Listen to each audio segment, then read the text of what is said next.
라면 박스처럼 툭 치면은 뜯어져 버려가지고 꺼내도 모릅니다. 맞아, 다세요. 이게 무슨 투표함입니까? 라면 박스지, 쓰레기통이지. 내가 저렇게 자, 이렇게 너무 억울해.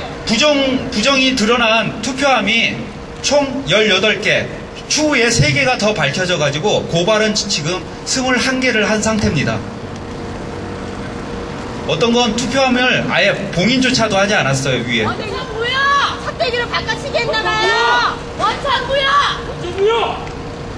삿대기로 바꿔치기 한 것 같아요. 내표 내놔, 내표 돌려놔. 자, 그래서 우리 대책위가 불법선거 대책위가 요구하는 거는 간단 명료합니다. 지금 강남을 선관위만 지금 고발이 되어 있는 상태인데요. 예, 잠깐 4.19 때 어떻게 투쟁을 했는가 보여주는 영상을 보고 다시 계속 말씀드리겠습니다.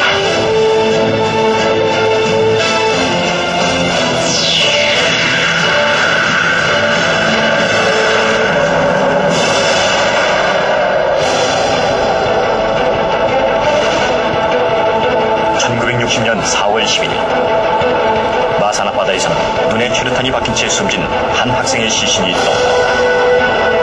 3.15 부정선거에 항의하던 마산 상고 1학년 김주열 군의 죽음이었다.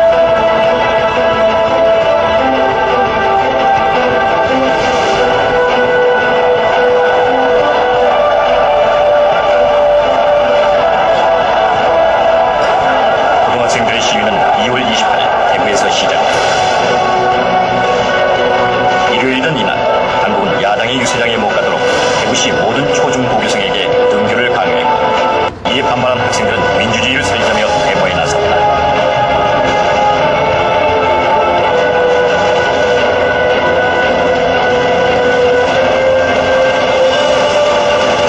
민중의 분노는 이승만의 자유당 독재 정권을 향한 것이었다. 마산에선 자유당사와 파출소가 파괴되기도 했다. 이에 이승만은 시위의 배후에 공산당이 있다고 발표해 시위를 무마시키려고 했다.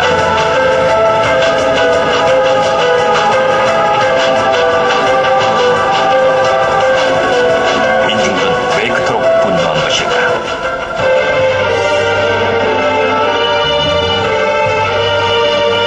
당시 민중들은 심각한 빈곤에 허덕이고 있었다. 6.25 전쟁이 남긴 폐허 위에서 이승만 정권은 미국이 주는 잉여 농산물에만 의존하며 농촌 경제를 파탄냈고, 도시로 몰린 실업자는 130만 명을 넘어서 총 노동 인구의 15%에 달하고 있었다.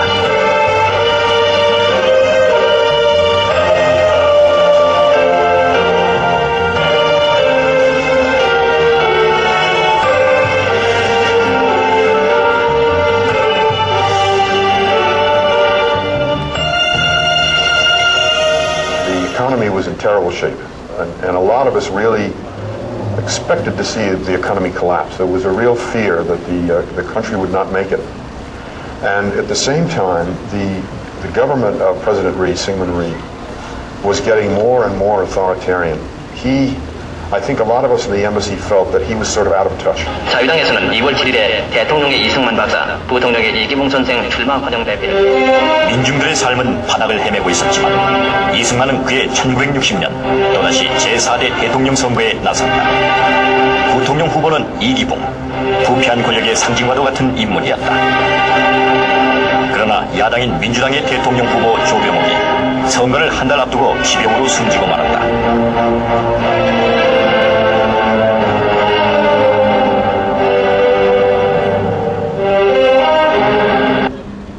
이승만은 자연스럽게 대통령이 될 수 있었다.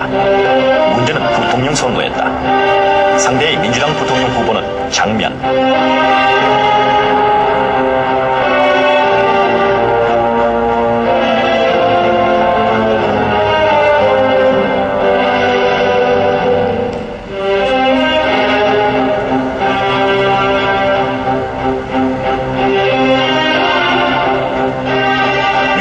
이승만 정권은 대대적인 불법 선거에 나섰다. 그들은 미리 40%를 투표해 두기도 했다.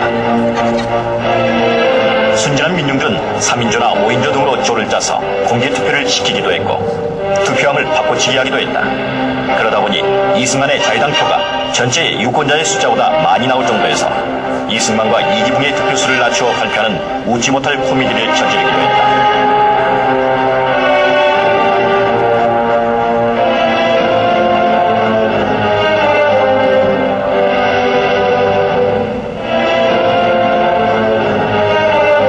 (3.15) 정부통령 선거는 그렇듯 민주주의의 질서가 정면으로 부정된 치욕적인 선거였다. All of these expectations, these bad expectations, came true, and it was seen to have been an election which was neither fair nor free. 이 땅의 강력의 새아침이 밝아왔다. 1940 부정선거로 얼룩진 이승만의 부패 정권은 어떻게 태어나게 된 것인가?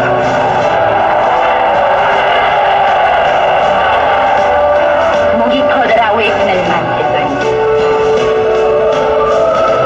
1945년 8월 개방과 함께 귀국 행렬이 이어졌다. 북을 찾아 망명인사 등 수많은 해외 동포들이 속속 귀국해. 해외로 떠밀려났던 공포들과 독립운동을 펼치던 인사들이었다. 자유의 소식입니다. 그들에겐 새로운 조국 건설이라는 희망이 눈앞에 펼쳐져 있었다. 호흡을 자유로 못하는 우리 민족에게 이 3천만 세가 이제 하와이에서 이승만이 귀국한 것은 그의 시효가 됐다. 뒤이어 상해에서 임시정부와 독립군을 이끌던 김구, 김규식 등도 귀국했다. 당시 남한은 미 군정 지하, 김구 등은 자주적인 통일국가 건설을 주장했지만 이승만은 남한만의 단독 정부를 주장했다. 그러나 1949년 6월 김구는 육군 소위 안두희에게 암살되고 말았다. 그의 죽음으로 통일조국이라는 민족의 염원은 멀어져갔다. 앞서 이승만에 반대하던 민족주의자 여운형, 송진우, 장덕수 등도 암살되어 이승만의 정적들은 사라졌다. 일찍이 친일파들을 등용해 남한의 군정을 이끌어가던 미군은 영어를 잘하고 광공을 내세우던 이승만을 지지하고 있었다. 그리고 마침내 1948년 7월 이승만은 남한의 초대 대통령 자리에 올랐다.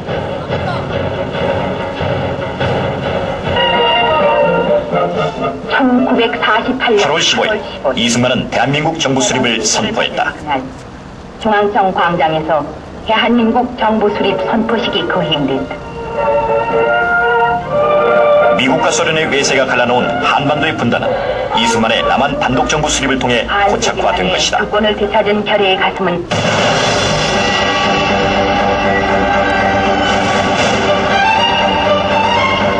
미국의 지지 아래 탄생한 이승만 정권은 친미 정권이었다.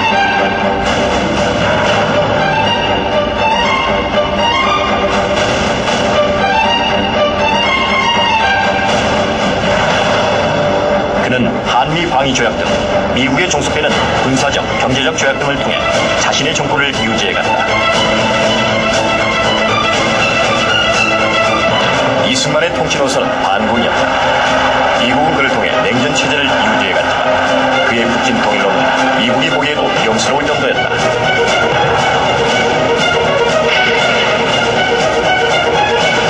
전쟁 중이던 1951년 이승만 정권은 지리산 일대의 공비들을 토벌한다며 거창의 무고한 양민 700여 명을 집단 학살하기도 했다.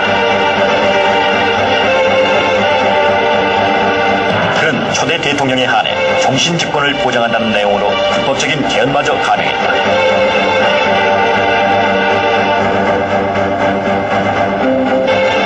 또한 그는 통일을 주장하던 진보당 당수 조봉암을 간첩으로 몰아 사형시키기도 했다.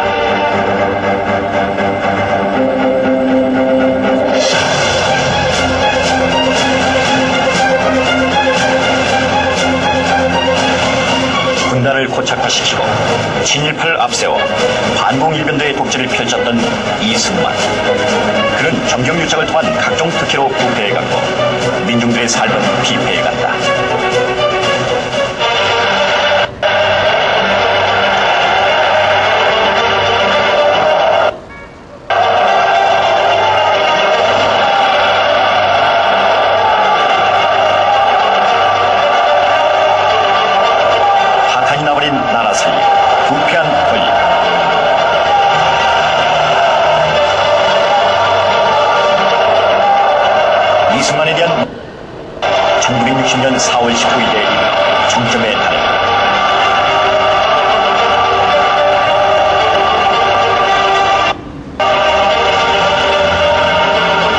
시위 현장엔 중고등학생은 물론 초등학생들까지 가세했다. 시위대는 10만 명을 넘어섰다. 3.15 부정선거에 대한 규탄으로 시작된 시위는 이미 독재정권 타도로 발전해 있었다. 걷잡을 수 없이 늘어난 시위대는 지금의 청와대인 경무대로 향했다.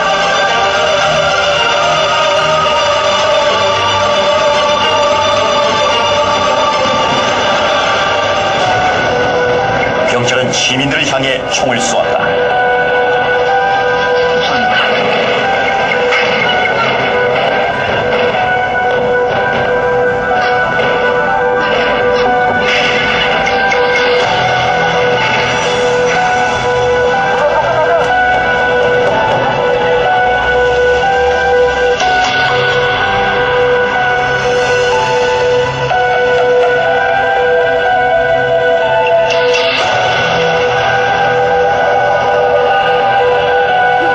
피해 화요일이라 불리는 4월 19일 하루 동안 전국에서 200여 명이 목숨을 잃고 6천여 명이 크게 다쳤다.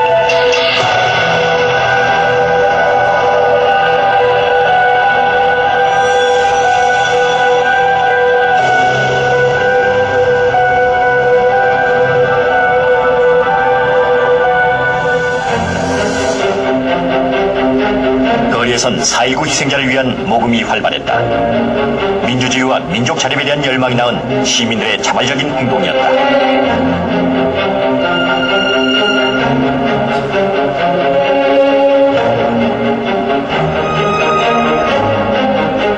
그러나 이승만 정권은 부정선거의 책임을 물어 이기붕을 물러나게 하는 정도로 사태를 수습하려고 했다.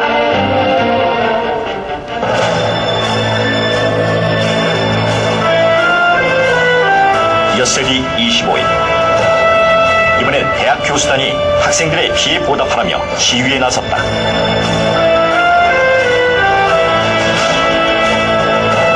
학생과 시민들의 이승만 정권 퇴진 요구는 다시 전국적인 대규모 시위를 불러왔다.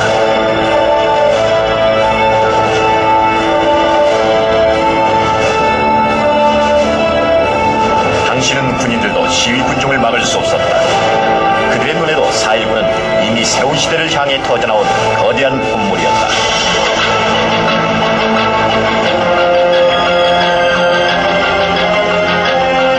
나는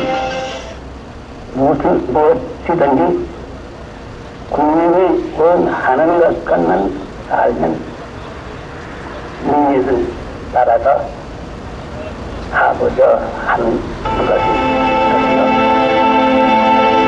마침내 4월 26일 이승만은 3.15 선거가 무효임을 발표하고 대통령직에서 물러난다. 조국을 분단시킨 채 12년간 유지했던 부패한 절대 권력이 민중들의 힘 앞에 굴복한 것이다.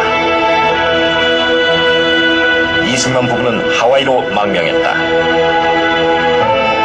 4.19는 무엇보다도 먼저 민중이 실제로 불의한 독재자를 타도했다는 우리나라 반만 역사의 초유의 쾌거입니다. 그래서 민중이 불의에 대항하여 단결하여 싸우면 어떠한 독재자도 무너뜨릴 수 있다는 소중한 신화가 창조되었다고 생각합니다. 우리의 과제가 아직 해결되지 못했다는 뜻입니다. 4월 혁명은 남북 분단을 우리가 극복하고 자주적인 통일 정부를 세우고 참다운 민주주의를 실현할 때 그때 완성되는 미완의 혁명이라고 볼 수 있습니다. 이 땅에 최초로 진정한 민주주의의 씨앗을 뿌렸던 4.19 혁명. 그러나 수많은 시민들의 피로 이룩한 4.19 혁명 완성되지 못한 채 우리 앞에 역사적인 과제로 남아있다. 그리고 지금 4.19의 영령들은 묻고 있다. 오늘의 역사는 4.19 혁명 정신을 잇고 있느냐고, 자주적이고 민주적인 대한민국을 일구어가고 있는가라고.